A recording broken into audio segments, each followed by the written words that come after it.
সম্রাট শাহজাহান তার স্ত্রীর জন্য নির্মাণ করেছিলেন তাজমহল। এই ইতিহাস জানে গোটা বিশ্ব।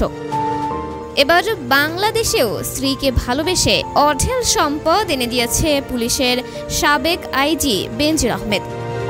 ক্ষমতার অপব্যবহার করে স্ত্রীর নামে দেশের আনাচে কানাচে অবৈধ সম্পদের পাহাড় গড়েছেন তিনি।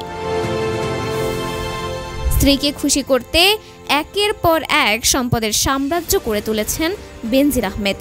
রাজধানীর অভিজাত গুলশান এলাকায় র্যাঙ্কান আইকন টাওয়ারে 13 ও 14 তলায় স্ত্রী ও কন্যার নামে 4টি ফ্ল্যাট কেনেন পুলিশের সাবেক এই আইজি।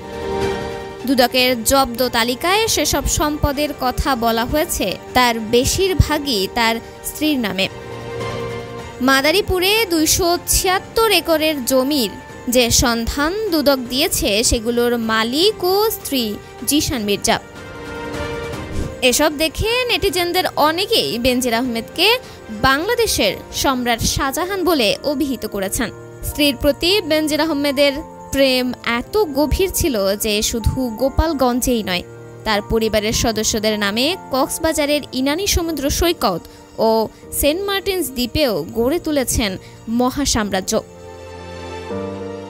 এখানেই শেষ নয়।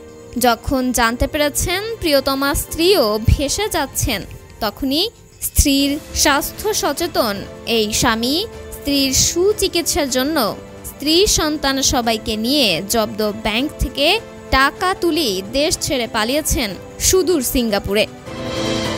তন্নি শিকদার, দৈনিক সকালের দুনিয়া।